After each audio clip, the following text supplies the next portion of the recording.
which is good. Something a little different. It's closer, so hopefully the microphone will pick us up a little bit more. Whoa, this is wild. We're moving I actually enjoy this a lot because now I don't have to go. I know. See how long. I know, it's nice, right? This is good. Hello. Hi. I have no idea who's doing opening. I'm just gonna do it. Okay, great.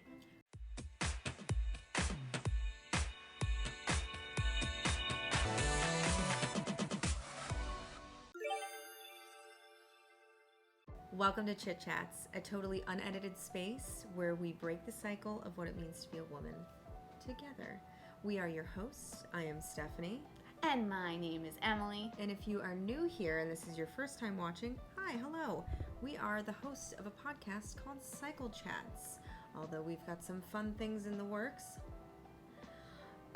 If you want to find out more about us, www.cyclechats.com. My lash got stuck. Yeah? Oh, yeah. Look at that. Oh, there you go. It's gone. And that is a really good indication of what our show's all about. We'll start with one thing, and we'll get stuck on another. I feel like we're a little... There we go. It was just like the tiniest bit off. So we actually have our first viewer question. Yeah. Which is really exciting. So exciting, okay? Because And now I feel like... keep them coming, because this is great. We want to answer questions and make the show about you, the viewer, the listener. That's what this is. So it's good to know that people that are just family and friends, are other strangers are watching this. So it's very exciting. Hello, strangers. Hello, strangers. So it's from a user named Kiana Holmes 1711. I will go ahead and I will put the screenshot of the question right here, but I will be reading it. Can you answer this in your next video? Here's my question to you and your friend. But how do you continue to move on in a season that has you waiting? And how does oneself learn through it when you feel like you're on a path by yourself? It's such a good question. And it's a loaded question. It is a loaded question. There's a few parts to the question, which is why I'm glad that one of us has our phone so that we can We're going to break back. it down. I would say, okay, so let's start with how do you move on in a season that has you waiting? So I think, to me, what I feel like that means is that I'm currently going through a season of waiting. I would like to think is how do you move on in a season of waiting? I'm going to go ahead and gather that she means, or they mean, maybe perhaps heartbreak, maybe somebody that they're trying to get over heartbreak. So how do you move on during that time period? And that's being present. And I don't mean to be be present. It's the hardest thing in the world to do. It's a big word, and when somebody says it, you just freeze up. You're like, what does that mean? What does that mean? My father is currently healing from some stuff. He's in the ICU, and I keep saying this is the most present I have ever been in my life. And that's not to say that I haven't allowed myself to look back into the past and worry about the future, but I don't stay there. And I think that's the difference, is how do you move through it? You allow the feelings to come up and you feel them, and then you move on. And that's not, I don't mean to sound harsh, but you just move forward. You take that struggle, you feel it, you go, great, I got that out of my system, it came up, I figured out what I was feeling, what it meant, and now I'm gonna continue to live. So something I learned in anxiety recovery is you have to feel the fear and then do it anyway. So I would be really anxious, but then I wouldn't cancel my plans. I'd still go through with them to teach myself that life continues even if you're uncomfortable. So that's what I think is how do you move through the season? You live. You just live. Go. Don't cancel that dinner with a friend. Even if you desperately don't want to go. Go anyway. Even give yourself, a middle ground. I'm going to go, but I'm only going to stay for an hour, and then I'm going to go home, right? But don't stop yourself from living, because when you stop living, that's when everything comes crashing down, and then it's harder to get back into life again when you decide that you're over it. You get over it by going through it. I like that. Yeah, I mean, I think most likely I also take heartbreak away from it. Yeah. And, it's very, very difficult. No one's saying it's easy. Stephanie and I have both been through heartbreak. Oh, yeah. And it's never easy. So I think it's letting yourself have time, filling your days with people that make you feel better, right? Not worse. What if you don't have someone? That's what she said in there. She's like, how do you do it when you feel like you don't have someone? Reach out, start making friends, right? Yes. There's so many beautiful ways to do that nowadays with, I think meetups is one of them. My father's doing those. Love. And you know, just go out of your way to like walk up to somebody maybe that you didn't know or have a connection to and just strike up a conversation. You never know with strangers. It's kind of a beautiful thing that you can create and form a relationship with people that maybe you really didn't know before. And maybe it's that you go, like, we love going to the dog park. It's one of our favorite things. Right now it's very, very hot in Florida, so we can't ethically take our dogs to the dog park. They would faint and we would have a very big bill. I have a dog whose nose is pressed in, so poor thing can't breathe as it is. I'm not taking him into 100 it's like 100 plus. No, but he loves.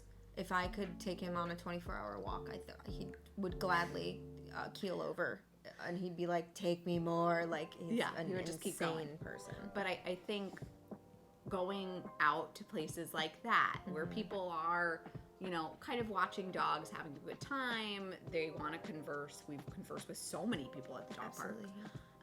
So things like that, going to bookstores. I love bookstores. Barnes & Noble is where it's at for me. Going there, finding a nice book, sitting down, start reaching out to people in your community, start looking on Facebook. I know there's groups there, but you are not alone, right? Like, that's the truth of everything, is that you are not alone. You are going to find your people.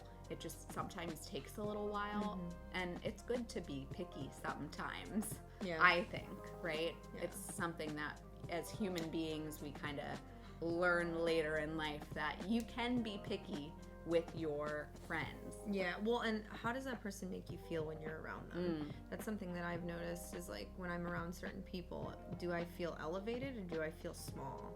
And if I feel small, I'm not gonna waste my time. And like, again, all of this stuff is way easier said than done, but that goes without saying. You have to do it in order to get better at it. You have to push yourself. So if you are not good at being alone, you have to be kind of bad at being alone at first in order to be good at being alone. That doesn't just happen overnight.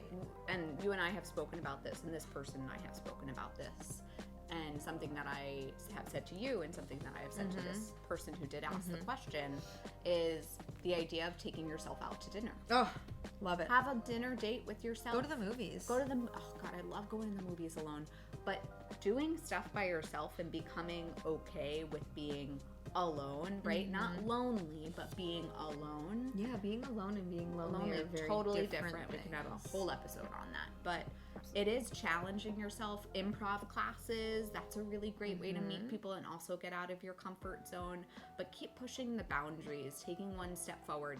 Today, I did this. I'm really proud of myself. I did it for 15 minutes, and tomorrow I'm going to do it for 20 minutes. And the next day I'll do it for 30. And you just kind of keep increasing that time.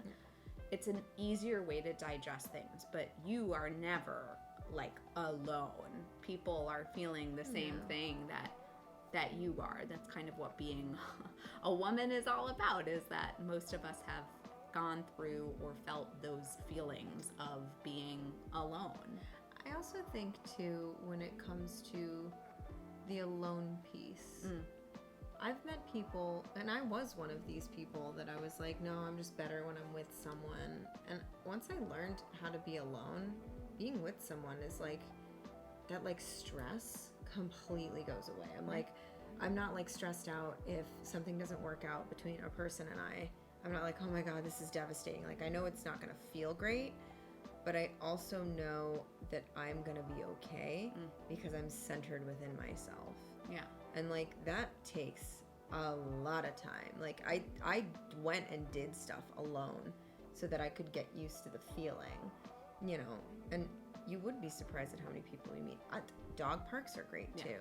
Like, if you have a pet, if you don't have a pet, it's such a good way to introduce yourself to people. On dog walks, I meet so many neighbors. One time I remember I was talking to my brother on the phone from New York, and I'm like saying hello to all the people I know. He's like, do you know all those people?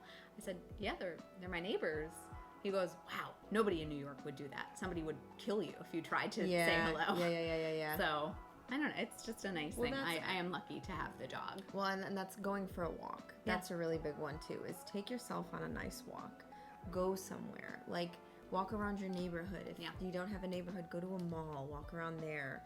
Look at different Facebook groups. There's Instagram groups. There's so many options, especially with the age of social media, that you can tap into and really find a group. So. Yeah.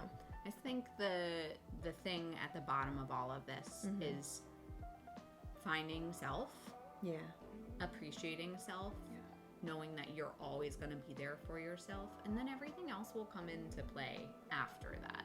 Like, it sucks now, believe me. We have both had our hearts completely shattered. We've both been through unrequited love, everything like that. But at the end of the day, we did a lot of self-work to be where we are now. That means going to therapy. That means, once again, being picky about the people that I surround myself with. I'd rather have 5 friends than 50 friends that don't care. Correct. Right? So it's all about that self-discovery aspect of things, and knowing too, right? And I know a little bit of the backstory of what you're asking. So if that person doesn't choose you, that doesn't make you less than. It has no reflection or bearing on who you are as a person. And I know when I was your age, that was like a really big thing for me to understand, and I took it really personally. But it has absolutely nothing to do with you. And that comes with age too. Like you just, with time, you realize that someone's lack of interest or love in you has no really too much of a reflection on who you are as a person. Yeah. But if you're looking for a friend, you're looking for a community of people, I think it's a really good place to plug it and start wrapping up.